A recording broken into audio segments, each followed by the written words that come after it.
పూర్తి వివరాలకు చదవండి రేపటి అక్షర శిల్పం దినపత్రికలో.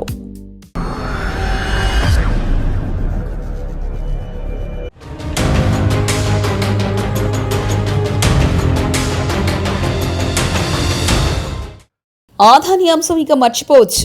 లైట్గా తీసుకున్న కేంద్ర ప్రభుత్వం అసలు పెద్ద విషయమే కాదన్నట్లు ప్రైవేట్ వ్యక్తులు అంటూ కొట్టిపారేసి మొత్తానికి కేంద్రంలోని బీజేపీ సర్కార్ ఒక విషయం స్పష్టం చేసింది. ఆదాని లాంటి పెద్దవాళ్లతో తామెప్పుడు గొడవ పడబోమని, ఎట్టి పరిస్థితుల్లోనూ ఆ వివాదాస్పద విషయాలను పట్టించుకోబోమని స్పష్టం చేస్తుంది. ఆదాని విషయంలో దేశవ్యాప్తంగా, ప్రపంచవ్యాప్తంగా సంచలనాలు రేగుతుంటే భారత్లో మాత్రం మోదీ సర్కార్ చాలా లైట్గా ఈ విషయాన్ని తీసుకుంది. ఇది కేవలం ప్రైవేట్ వ్యక్తులు అమెరికాకు సంబంధించిన విషయమని చాలా లైట్గా కొట్టిపారేసింది. దీంతో పార్లమెంటు మొత్తం అవాక్కైంది. ఒక్కసారిగా మోదీ సర్కార్ ఇలా లైట్ తీసుకుంది ఏంటి అని అందరూ ముక్కున వేలేసుకుంటున్నారు.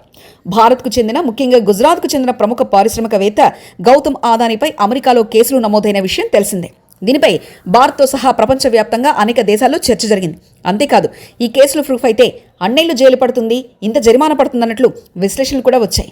ఇక ఆదానికి ఏపీ మాజీ సీఎం జగన్కు మధ్య లంచాల లావాదేవీలు కూడా జరిగాయని అమెరికా దర్యాప్తు అధికారులు FBI సమర్పించిన పత్రాల్లో స్పష్టంగా ఉంది. అదే సమయంలో తమిళనాడు, ఛత్తీస్గఢ్, ఒడిశాలోనూ ఈ లంచాల వ్యవహారం ముందుకు సాగిందన్న చర్చ కూడా ఉంది. ఇంకా ఈ చర్చకు తెరపడలేదు. ఈ కేసు ముగిసిపోలేదు. మరి దేశాన్ని, ప్రపంచ దేశాలను, రాజకీయ పార్టీలను కూడా ఇంతగా కుదిపేస్తున్న ఆదాని వ్యవహారంపై కేంద్రంలోని మోదీ సర్కార్ ఎలా రియాక్ట్ అవుతుందని అందరూ వెయ్యి కళ్లతో ఎదురుచూశారు. అంతేకాదు, పార్లమెంట్ శీతాకాల సమావేశాల్లో ఈ వ్యవహారం వేడి పుట్టిస్తుంది కూడా. రోజు సభలు ఇదే విషయంపై చర్చకు పట్టుబడడంతో వాయిదాల పర్వం కొనసాగుతుంది. మరి ఇంత ప్రాధాన్యతతో కూడుకున్న ఈ కేసును కేంద్రం ఎలా తీసుకుంది అంటే లైట్ తీసుకుందనే చెప్పాలి. ఇది ప్రైవేట్ వ్యక్తులకు అమెరికాకు మధ్య కేసని తేల్చి చెప్పింది. అంటే ప్రపంచ కుబేరుడిగా పలు రాష్ట్రాల్లో పోర్ట్లు సొంతం చేసుకుని భారీ పారిశ్రామికవేత్తగా ఉన్న ఆదానిని కేవలం ప్రైవేట్ వ్యక్తి అనే చిన్న కారణంగా కేంద్రం ఈ కేసును పక్కకు పెట్టడం గమనార్హం. ఈ విషయంపై కేంద్ర మంత్రి స్పందిస్తూ, ఇది ప్రైవేట్ వ్యక్తులు, అమెరికా న్యాయ వ్యవస్థకు సంబంధించిన కేసు. మనకు ఎలాంటి సంబంధం లేదు. అమెరికా కూడా మనల్ని ఏమీ అడగలేదు, మన నుంచి ఎలాంటి సమాచారం కూడా కోరలేదు. సో ఇంతకన్నా మనకు తెలియదు అని వ్యాఖ్యానించారు. అంటే మొత్తంగా అమెరికాతో సహా ప్రపంచవ్యాప్తంగా ఆదానిపై దుమ్మెత్తిపోస్తున్నా, కేసులు నమోదైనా కేంద్రం జోక్యం చేసుకునేది లేదన్న విషయాన్ని స్పష్టం చేసింది.